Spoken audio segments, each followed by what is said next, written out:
Hey everyone! Today we're going to be talking about the beauty part of self-care. Now, it gets really hard sometimes when we're tired and we have busy schedules and we're sick to maintain a full-fledged beauty regime.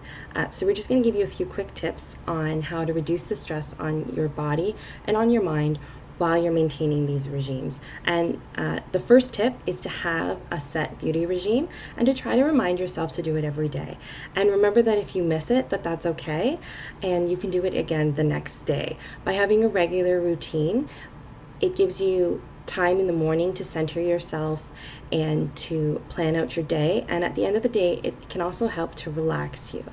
It'll also help you remember to do certain things. Sometimes we forget to use a certain product, we forget to do a certain thing, and it makes us less likely to want to invest in a specific whitening or a specific hair product or skin product that you have to use every day if we forget. So having a regular regime will help you to do that. The second tip is to get a vanity. If you don't have the room or the time or space for a vanity, finding a table or a desk can be really important. You can have portable mirrors that you can just bring out when you want to use it. And the reason why this is important is that when you're standing in the bathroom or in the hallway in front of a mirror for a really long time, it can get very exhausting. And if you're doing your hair, your makeup, and you're putting effort into it, and at the end of it you always feel tired, it makes you not want to do it the next time. So by setting it up at a table or something lower where you can sit properly in a chair, you're reducing the stress on your body and you won't get as tired. Another really great tip is I think you should have one that is higher than normal.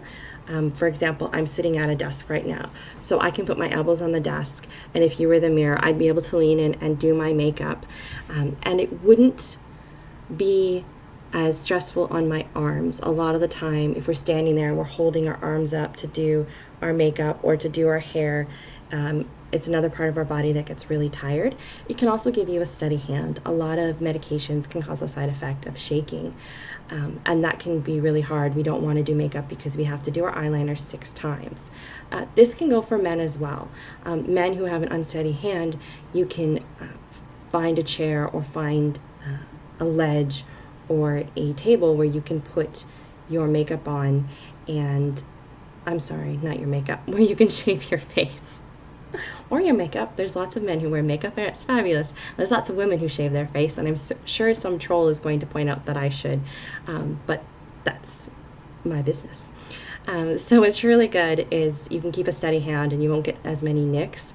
And if you don't have a table, you don't have a desk, you don't have a vanity, a good thing is if you have a full counter where you can bring a shorter stool to.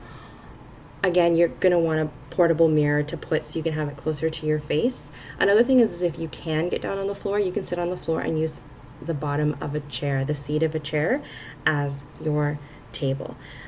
So the next tip number 3, is tutorials. Tutorials are amazing. Beauty bloggers, magazines, YouTube, they all have really great tutorials, and you can learn quick and easy ways to do things that maybe before you thought were too complicated, and there's a lot of really good cheats. So a way to take a complicated hairdo or a complicated look and make it a lot easier. I encourage you to actually, when you do that, to watch more than one or read more than one. The same with when you're cooking. If you watch 3 or 4 YouTube videos and read a tutorial on how to do a specific look, you won't just get one person's view, you'll get multiple views. You can get ones where you see how to do it to someone else and how to do it to yourself.